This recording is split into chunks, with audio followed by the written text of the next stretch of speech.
Welcome back to the Women's Lounge. It is Wednesday, and you know what time it is. I am your host, Emiliana Guereca, and today we are talking about cancel culture. So welcome back to the Women's Lounge. It's Wednesday, and we've got a lot of questions around cancel culture. So what we're asking today is really simple. What we're asking is what's really going on? The chaos, continued chaos everywhere. But you wouldn't know it if we turned on the mainstream media because there's silence, there's a controlled silence around what is happening from unemployment to ICE raids to tariffs. Um, so I do think that there is a control of freedom of the press, right? We've been told this country guarantees us freedom of the press and freedom of speech, but lately freedom seems to only apply to a select few.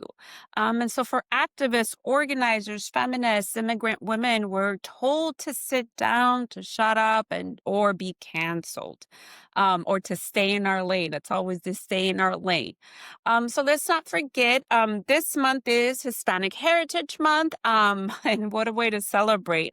Instead of honoring the contributions of Latinos, the country continues to target Latinos, continues to target families. And from this Latina, I'm going to say that we're not going away.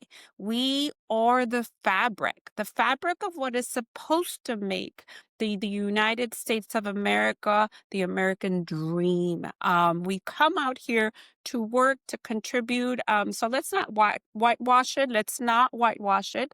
Let's celebrate it. Let's not erase us. So I want to make sure that you honor you Hispanics, honor Latinos, because we contribute. And although what is being put out on the media is that we are bad hombres, we are killers, rapists, taking advantage of the country, that is simply not the case, or they would not be picking up these folks at work sites. So let's go into the cancel culture 2.0, what I'm calling cancel culture 2.0. So it used to be that canceling was about accountability, people in power finally facing consequences, right? Cancel culture was the P. Diddy, cancel culture was the Kanye West. But now it's become a weapon, a tool of control, if we say. So we don't have to agree with anyone. And yes, canceling them is an option and should be an option. But the truth is that we don't have to agree. I will not agree to disagree with people who don't care to fight for my rights. I will not agree to disagree with those who are fine oppressing and systematically oppressing me and those who look like me. So I think the moment is to speak out. We need to speak out, regardless of whether we're going to get canceled or not. So case in point. So Jimmy Kimmel was canceled last week for speaking on the death of Charlie Kirk, someone who I had no idea what his politics were. I knew that they were conservative, but they were pretty hateful. And Jimmy Kimmel dared to comment on the violence on politics, on what it means for our country. And just like that, the machine came for him. His show was canceled, and the FCC got involved. Everyone was involved in canceling Jimmy Kimmel. And so in the meanwhile, the alt-right goes around screaming free speech, goes around screaming that they have a right to free speech while suppressing everybody else and spreading hate, lies, and violence without consequences. Let's not forget about January 6th. That was political violence. So let's call it what it is. It is a cancel culture 2.0 alt-right style, because they are fine suppressing freedom of the press. They are fine suppressing freedom of speech as long as it is someone on the left or someone that is not conservative. And what that means is that it silences dissent, it silences women, and it silences those that dare to fight back. But it is especially cruel to those that dare to fight back for justice. I mean, I don't know if you remember the Dixie Chicks. They were canceled. They were canceled by folks around the Bush administration. So I know that that is what happens. Um, when we continue to be okay with this canceling and we talk about free speech, but the realistic part is that right now we are talking about free speech for the select few.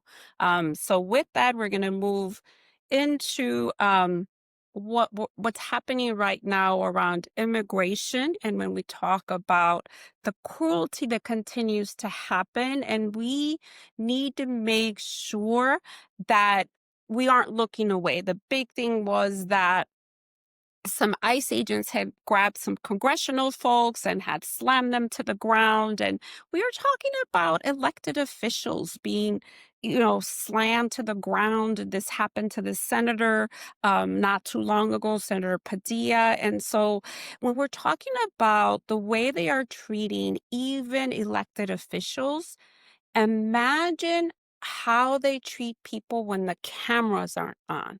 Imagine how they are treating the women that they are detaining. Imagine how they are treating the children that they are detaining. So I do think that there's a time for us to talk about the cruelty that's continuing to happen. That leads us into our Women's Right Watch as we continue to demand, where are the women? We see all of the men, including a senator, that Department of Homeland Security and ICE have detained. And what we don't see is the women. What we don't hear are the women's voices. Who is telling their stories? Who is exposing the cruelty that is happening? And let's talk about it. And it is state sanctioned violence against women. That's what this is. Women are being held in wherever.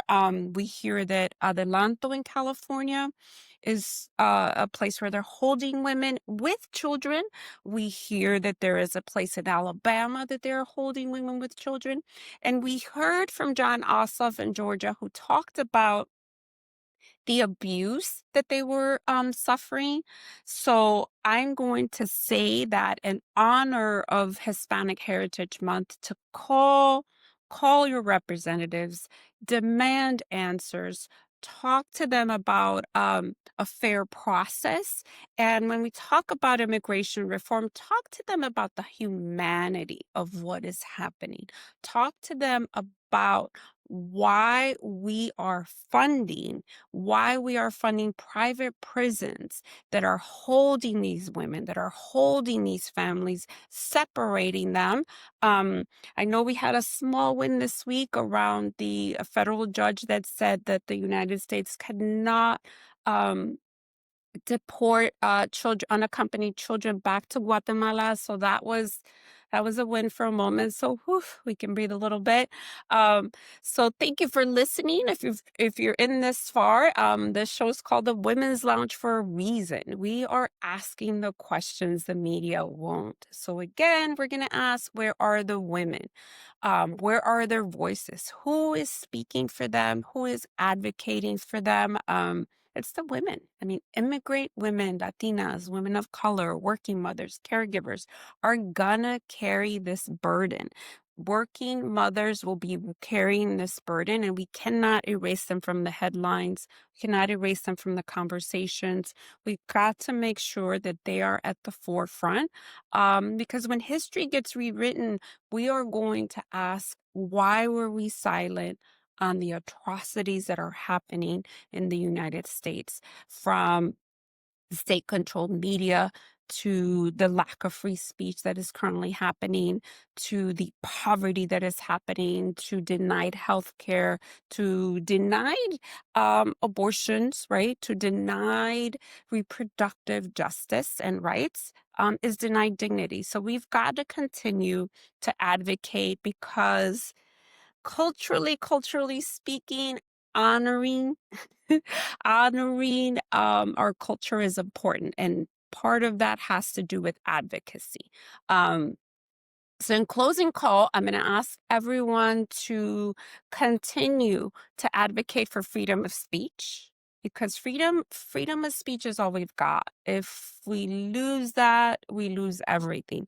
We've lost reproductive rights, we've lost health care, we're losing civil rights.